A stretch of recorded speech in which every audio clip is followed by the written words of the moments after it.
Ra's magnificent bark, embedded with gleaming jewels, glides silently west across the water, whose surface shimmers in the setting sun. Cool winds whisper around him, a stark contrast to the heat of the day, and everything falls calm as the first stars twinkle into existence. At the helm of his bark, Ra gazes ahead into the shadows. They seem to add more darkness, drawing him into the night. He knows that his journey has just begun. The horns of Nephthys' headdress reflected the final shimmers of the light as she sat perched on the cliffs above, wailing in sorrow, mourning the setting sun. As the bark sails into the first kingdom of the night, Ra calls upon Ma'at, the first goddess of the night, to guard his path. Keeping balance and order in their consideration, they navigate the ominous waters, where ancient spirits linger, preparing to greet the sun god on his nightly quest. Thus begins the adventure, shrouded in darkness, yet vivid by the glistening stars. As the first hour wanes and the shadows deepen, Ma'at emerges and rises gracefully into the air. Wings unfurl behind her, glistening in the fading light, and as she floats down to the water, her body begins to shift. When her transformation is complete, she settles beside Ra's bark as another vessel to accompany him on his journey. The boat that was Ma'at seemed to multiply in the water until two more vessels, one ferrying Hathor and the other Osiris, accompanied Ra, silently floating through the primeval waters of Nun. The soft winds, accompanied by a gentle whisper, echo all around, bringing them a sense of calm and peace. He lifts his gaze and draws in warm air, remembering that even here life continues to thrive, knowing everything is going to be fine. In the third hour of Ra's journey through the underworld, the bark comes into the waters of Osiris. As they enter his kingdom, Osiris is seen settling into his great throne, his eyes fixed, ready for the work ahead of him. On the wind are whispers of the deceased awaiting their trial and judgment. Osiris presides over the weighing of hearts, a crucial moment where the souls are judged based on their deeds during their earthly lives. The four sons of Horus, each represented by the heads of different animals, are tasked with protecting the sacred organs which are to be tried in this judgment. The souls wait in silence for their fates to be decided, while Ra's presence ensures that the cycle of life and death continues unabated. Ra's golden bark, now transformed into a double-headed, fire-spitting serpent, slithers into Imhet, the desolate desert realm of Sokar, the mysterious hawk deity of the underworld. Here, darkness is absolute, and it engulfs even the divine light of Ra. The sun god, bereft of sight, has to use the power of his voice to lead his crew through the inky void. Before them, a great sand path winds treacherously, zigzagging across all three registers of the underworld. This perilous route, a stark departure from the watery passages before, unites the realms, but presents a formidable challenge. Ancient, magical doors block his passage at every turn. The serpent bark writhes forward, its fiery breath the only light of this place of eternal night. It is Ra's voice booming through the emptiness that lights a beacon of hope amidst smothering gloom. As the fifth hour unwinds its shadowy wings, the domain of Sokar persists. The serpent bark continues its journey. Here, in this realm of paradox, opposites collide and coalesce. The primordial waters of Nun, embracing the arid sands of Sokar's desert. Above, on the uppermost register, Osiris's burial mound looms, a silent sentinel in the gloom. From its darkness, the sacred scarab Khepri will emerge, a promise of rebirth, a hint at Ra's ultimate resurrection. The solar bark encounters a narrow passageway, a cosmic bottleneck in the fabric of the underworld. Friendly spirits of this region come to Ra's assistance, their ethereal forms straining in the effort of hauling the great vessel through the constricting channel. Below, an oval shape materializes in the murky depths, the cavern of Sokar. Within its confines, the hawk god himself sits at the center of the lake of fire, flapping wildly, its eerie shadows dancing upon the cavern walls. Thus, Ra's journey continues, a delicate balance of death and rebirth, challenge, and triumph, as he inches ever closer to the dawn that awaits beyond the veil of night. As the 6th hour unfolds, the underworld trembles with anticipation. Here, in the depths of night, the most pivotal moment of Ra's journey transpires. The body of the sun god, or perhaps Osiris himself, no longer bound in mummy wrappings, lies vulnerable yet protected. Khepri's scarab form hovers nearby, a symbol of imminent rebirth. The great serpent Mehen coils protectively around them, guardian of this sacred metamorphosis. Ra's bark once more glides upon the waters of Nun, where regenerative power flows like liquid starlight. The Ba of Ra, his very essence, reunites with his physical form in a cosmic embrace, merging with Osiris in a dance of death and rebirth. Light blooms in the darkness. A sun-disk crown materializes upon Ra's brow, a radiant testament to his renewed vigor. In this liminal space between life and death, the kings of Upper and Lower Egypt stand sentinel, silent judges of the recently departed who seek rebirth.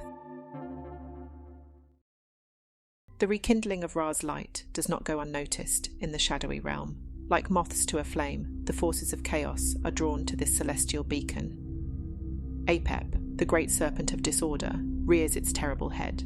With malevolent purpose, it swallows the waters of Nun whole, a desperate bid to strand Ra's bark and smother Osiris's rebirth. But Isis, divine sorceress, is prepared. Her voice rings out, weaving a spell of protection around the solar vessel. Ra's journey continues unabated, defying the waterless void. Above, the enemies of Osiris writhe in torment, while below, the stars themselves take human form, faithful guides on Ra's path to resurrection. Fully regenerated, Ra stands triumphant upon his sacred bark, the darkness of death no longer clinging to his form. The trials of the underworld have tested his resolve, but with divine aid he has endured. Yet the journey is far from over. Ahead, 5 great doors loom, each a test of divine will and authority. These are not mere barriers of stone and wood, but thresholds of cosmic power, each guarding the way forward. Ra's voice, resonant with celestial command, rings out in the darkness, his words forming the keys to unlock the path. With each decree, a door swings open, granting passage through the depths of the Duat. On the fringes of this hour, nameless gods toil ceaselessly, weaving new garments from radiant threads, symbols of renewal and rebirth. These robes are not merely for Ra, but for all who will follow his path toward transformation. At the prow of the bark, 8 silent deities lean forward, their forms etched with divine purpose, straining to propel Ra ever closer to the surface world. The bark surges forward, no longer drifting passively, but propelled by 12 mighty oarsmen. Their muscles flex as they drive the vessel against the currents of the underworld, each stroke a defiance of stagnation and oblivion. The waters churn beneath them, swirling with unseen forces, as Ra's approach disturbs the order of the Duat. Before them stand 3 enigmatic idols, their expressions unreadable, their very presence an unspoken riddle. They observe a ritual unfolding, one of silent reverence and deep significance.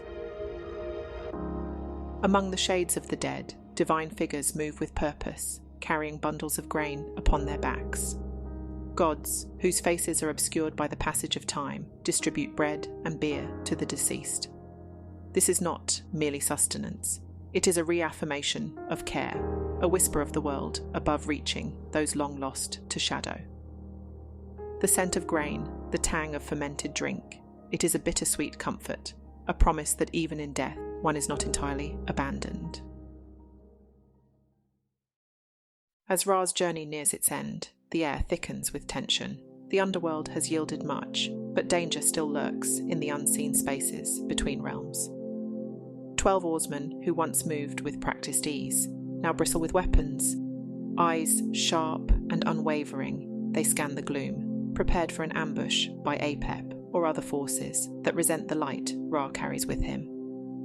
Below, a heart-rending sight unfolds in the depths of the underworld's black waters.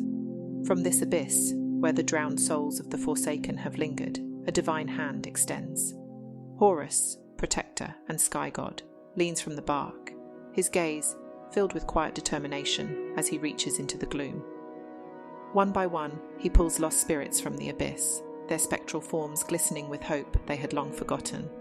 These are the ones denied proper rites, those who never felt the funeral pyre's flame or the touch of sacred oils. Yet here, at the edge of Ra's great passage, they are seen.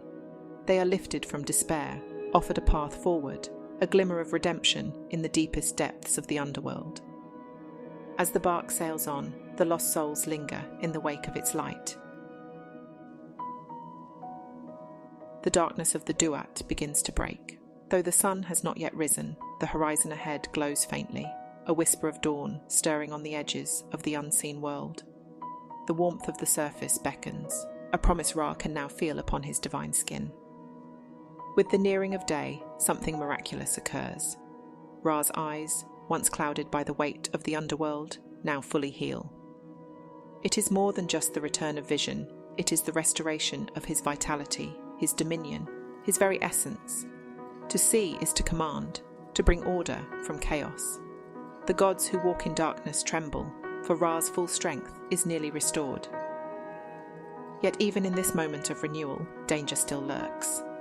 In the lower realms, a colossal serpent stirs, its sinuous body gleaming in the dim light. This is no enemy, but a sacred guardian, Duat, the great serpent of the Duat. 12 gods, solemn and unwavering, carry the glowing red solar disk, drawing it forth from the depths. As the bark nears, the serpent coils around its hull, forming an eternal circle, an Ouroboros of divine protection. The final hour approaches, the world above awaits, and Ra, reborn and whole, prepares to break the horizon. In the 12th hour, Ra's bark emerges from the mouth of the underworld into a realm where the night begins to surrender to the dawn. The atmosphere is charged with anticipation as the first hints of light pierce through the thick veil of darkness. It's a moment of transformation where the cycle of night gives way to the promise of a new day. As Ra stands at the helm, his spirit invigorated by the challenges he has faced, and the once dominant shadows begin to recede, revealing a landscape shimmering with potential. In this hour, the serpent coiled around the bark is now transformed into a symbol of renewal and rebirth. It guides Ra toward the horizon, where the sun prepares to make its grand entrance. As they sail, Ra invokes the powers of creation, calling forth the energies of the universe to aid him in his transformation. Khepri, the small but mighty scarab beetle, emerges, embodying the essence of rebirth and the cyclical nature of life. And as he takes flight, his iridescent wings glimmering in the softening light, symbolizing the connection between death and new beginnings. Ra and Khepri merge in a radiant fusion, creating a powerful embodiment of the sun that signifies the dawn of a new day. Golden light floods the landscape, illuminating the way forward and chasing away the shadows that lingered from the night. The transformation is complete. Ra is reborn as Khepri, the morning sun, radiating warmth and brilliance. Ra looks back upon the path he has travelled, reflecting on the trials and tribulations faced throughout the night. This rebirth signifies not only the end of the long journey through the underworld, but also the triumph of light over darkness. The landscape awakens with the dawn, creatures stir, flowers bloom, and the air fills with the sounds of life returning. Ra, now in his new form, ascends into the sky, illuminating the earth below with his radiant glow.